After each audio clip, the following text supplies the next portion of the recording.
أما بعد فأعوذ بالله من الشيطان الرجيم بسم الله الرحمن الرحيم ووالد وما ولد لقد خلقنا الإنسان في كبد.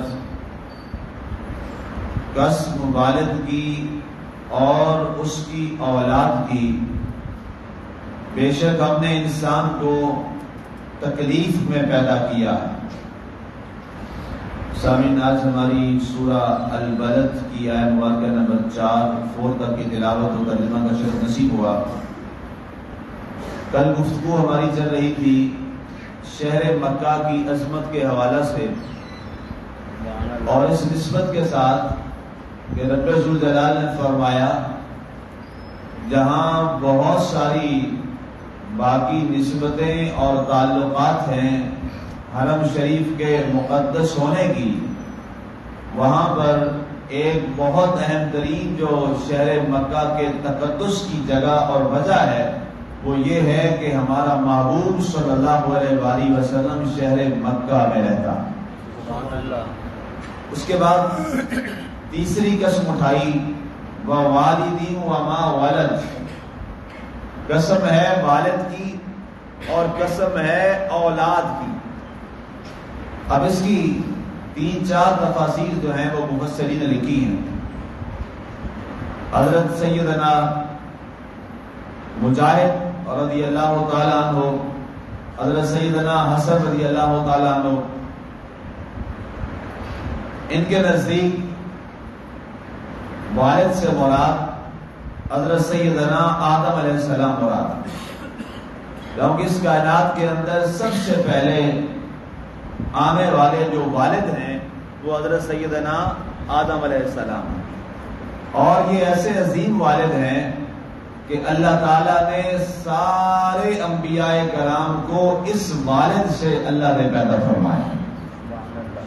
گویا ابراہیم علیہ السلام کے بھی والد، حضرت نوح علیہ السلام کے بھی والد، حضرت ادریس علیہ السلام کے بھی والد، حضرت یونس علیہ السلام کے بھی والد، جناب سیدنا ایوب علیہ السلام کے بھی والد، اور اولو العزم رسول جناب موسیٰ علیہ السلام کے بھی والد میں، جناب عیسیٰ علیہ السلام، جناب داؤد علیہ السلام، اور آخری نبی حضرت سیدنا محمد رسول اللہ صلی اللہ علیہ وآلہ وسلم کے بھی والد کیے. اس بنیاد پہ اللہ نے ان کی قسم اٹھائی، فرمایا والد.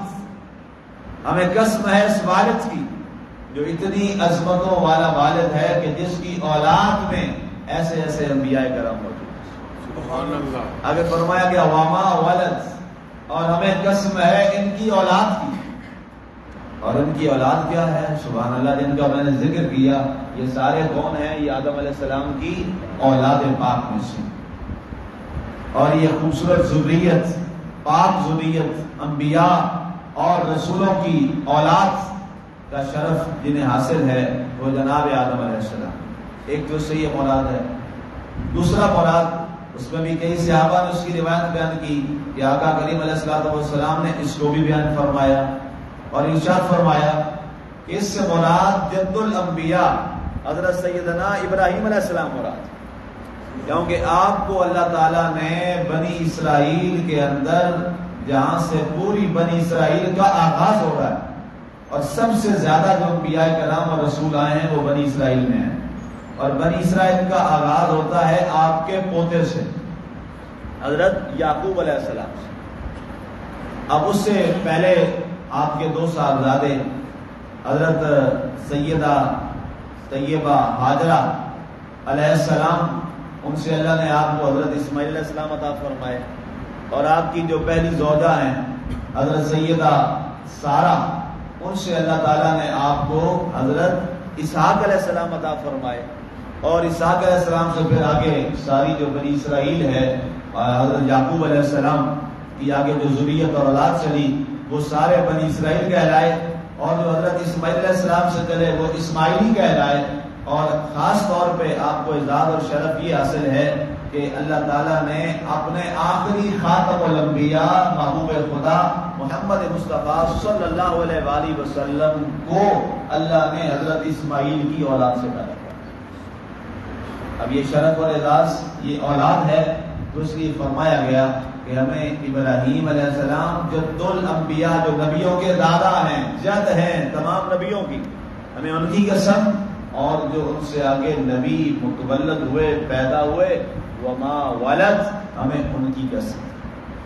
اور تیسری چیز جس کا ذکر کیا گیا، اور ابتدا میں اس حوالے سے بعض مفسرین سے یہ غلطی ہوئی لیکن بعد میں ظاہر ہے انہوں نے اصلاح کر لی، اللہ تعالیٰ نے فرمایا کہ ہمیں قسم ہے اپنے پیارے محبوب صلی اللہ علیہ وآلہ وسلم، جہاں آپ ظاہر پیدا ہوئے مکہ میں، تو جس نے آپ کو پیدا کیا، ہمیں اس والد کی قسم ہے، ووالد، حضرت سیدنا عبداللہ بن عبد المطلب علیہ السلام، جن کے خوبصورت نسب سے اور جن کے خوبصورت سلب سے ایسا عظیم بیٹا پیدا ہوا جیسا عظیم بیٹا کائنات میں نہ پہلے تھا نہ کبھی قیامت تک ہو۔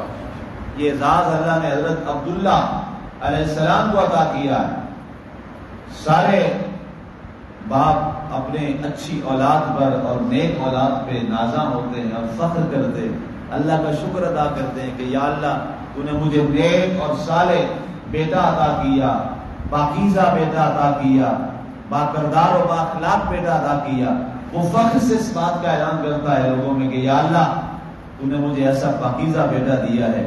لیکن قربان جائیں سبحان اللہ، حضرت عبداللہ علیہ السلام کا کیا مقام ہوگا کہ جس کا بیٹا سارے نبیوں کا امام اور سارے نبیوں کا سردار۔ فرمایا والد، ہمیں اس والد کی قسم ہے جس جیسا بیٹا ہم نے کسی کو نہیں عطا کیا، وما ولد، اور ہمیں قسم ہے اس کی اولاد کی، اور آپ کی اولاد میں کون ہے؟ سبحان اللہ، سارے نبیوں کا امام اور سردار۔ فرمایا نہ اس جیسا اس لحاظ سے پھر کوئی باپ ٹھہرا اور نہ اس لحاظ سے کوئی عظیم بیٹا ٹھہرا۔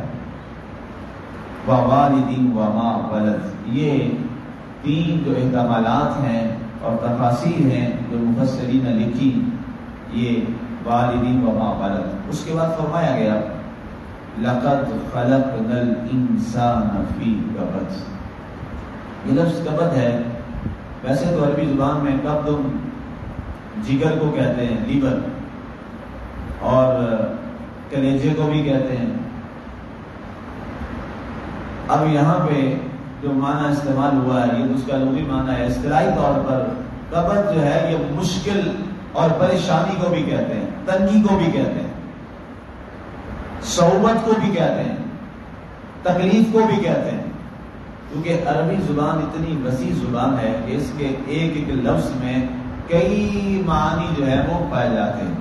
اب یہاں اس کا جو معنی ہے وہ آیا ہے تکلیف کے معنی، اس آیت مبارکہ جو مفسرین نے بیان کیا، لقد خلقنا انسان فی کبد، تحقیق قسم ہے ہم نے انسان کو تکلیف اور مشقت میں پیدا کیا۔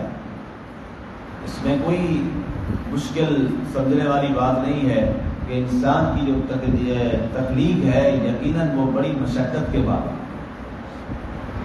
اس کا پروسیس پورا آپ دیکھیں، انسان کے پیدا ہونے کا جس وقت حمل ٹھہرا اس کے بعد پیدا ہونے تک کس مشکل سے انسان گزرتا ہے، اس کا اندازہ ہم مردوں کو تو ظاہر نہیں ہے، اس کا اندازہ ان ماؤں کو ضرور ہے جنہوں نے 9 ماہ انہیں اٹھایا۔ اسی لیے اللہ کے نبی صلی اللہ علیہ وآلہ وسلم نے، بخاری کی وہ بڑی مشہور حدیث ہے، ایک صحابی حاضر خدمت ہوئے، عرض کیا یا رسول اللہ صلی اللہ علیہ وسلم، ظاہر حج بڑا مشکل عمل ہے، بہت مشکل عبادت ہے، یا رسول اللہ میں نے میری بوڑھی ماں ہے، میں نے اس کو پورا حج اپنے کندھوں پہ سوار کر کے اٹھا کے اس کو میں نے حج کروایا ہے، یا رسول اللہ صلی اللہ علیہ وسلم کیا میں نے اپنی ماں کی خدمت کا حق ادا کر دیا؟ آقا کریم علیہ السلام نے فرمایا اے میرے صحابی، تو نے تو ابھی اس کے اٹھانے کا، ایک دن اٹھانے کا جو حق ہے تو نے تو ابھی وہ بھی ادا نہیں کیا جب اس کے پیٹ میں، اس نے تو تجھے 9 ماہ اٹھایا، اور تو کبھی سستا لیتا تھا، کبھی بیٹھ جاتا تھا، کبھی اتار لیتا تھا، کبھی کسی انداز میں کرتا تھا، لیکن تیری ماں نے تو مسلسل تجھے پیٹ میں اٹھایا، اور کندھوں پہ اٹھانا آسان ہے، پیٹ کے اندر اٹھانا زیادہ مشکل ہے۔ فرمایا تو نے تو ابھی ایک دن بھی ادا نہیں کیا۔ پھر عرض کی یا وسلم کیا میں اپنی ماں کا حق ادا کر سکتا ہوں؟ فرمایا اگر تو ہر سال بھی اپنی ماں کو پوری زندگی اٹھا کے حق کرواتا رہے تو پھر بھی اپنی ماں کا حق ادا نہیں کر سکتا۔ یہ اتنا مقام اور درجہ اللہ نے دیا ہے ماں کو۔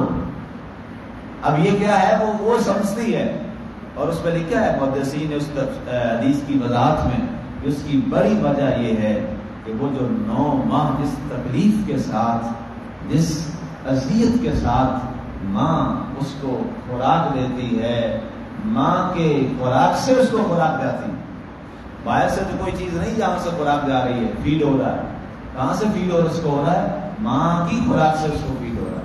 جو ماں کھاتی ہے ماں کی خوراک سے اس کو خوراک پہنچتی ہے، وہ اپنا خوراک بھی دے رہی ہے، اپنا خون بھی دے رہی ہے، اور ساتھ ساتھ تکلیف اور مشقت کو بھی برداشت کر رہی ہے۔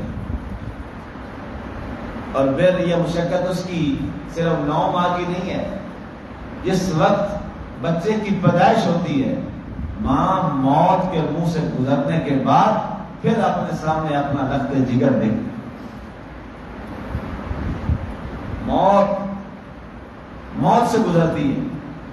اور کئی دفعہ زندگی میں کیا ہوتا ہے، ماں اپنی جان کی قربانی بھی دے دیتی ہے، ماں کی ڈیتھ بھی ہو جاتی ہے، بچہ بچ جاتا ہے، اس کو زندگی مل جاتی ہے، لیکن ماں دنیا سے چلی جاتی ہے، اور کیا پیغام دے جاتی ہے، اے بیٹے تیری زندگی کے لیے میں نے تو اپنی جان اور زندگی بھی قربان کر دی۔ یہ ماں ہے۔ اگر ہمارے نبی صلی اللہ علیہ وسلم ایک لوگوں کو یہ بات سمجھانی چاہیے، جو ماں کے آگے اپنی زبانوں کو دراز کرتے ہیں، جن کی زبانیں ماں کے آگے وہ بلند ہو جاتی ہیں، اور یہ تعداد بڑھتی جا رہی ہے، یہ بڑھتی جا رہی ہے۔ انہیں کچھ نہ، انہیں تو دین نہ ہی تمہیں سمجھ آیا اور نہ تو ہم نے پڑھا، اور کوئی انسانی اخلاق ہی سیکھ لو، انسانی اقدار ہی سیکھ لو۔ کوئی شخص اگر تمہارے لیے اتنی تکلیف برداشت کرے تو تم اس کے لیے لفظوں کی تکلیف بھی برداشت نہیں کر سکتے۔ ماں کہہ بھی لے، ناجائز بھی کہہ لے، تو پھر بھی آگے جواب دینے کی اسلام نے اجازت نہیں دی۔ پھر بھی کیا کہا ہے، فَلَا تَقُل لَّهُمَا اُفٍّ وَلَا تَنْهَرْهُمَا۔ اب یہاں فرمایا گیا پہلا مرحلہ یہ ہے کہ انسان کو ہم نے پیدائش کے وقت بڑی مشکل میں اور تکلیف میں پیدا کیا، ایک معنی یہ ہے۔ دوسرا معنی یہ ہے کہ انسان کی جو پوری زندگی ہے، یہ ساری زندگی ہی تکلیف میں ہے۔ انسان یہاں آیا ہی آزمائش کے لیے، انسان یہاں آزمائشوں کے لیے دنیا میں موجود ہے، تکالیف کے لیے یہاں موجود ہے۔ اگر دولت ہے تو زیادہ دولت کی حوث، اولاد نہیں ہے تو پھر بھی پریشانی ہے تو پھر بھی پریشانی ہے، غربت ہے پھر بھی پریشانی ہے، کثرت اموال ہے پھر بھی پریشانی ہے، فقر ہے پھر بھی پریشانی ہے، تعلق داریاں ہیں پھر بھی پریشانی ہے، تنہائی ہے، خلوت ہے پھر بھی پریشانی ہے۔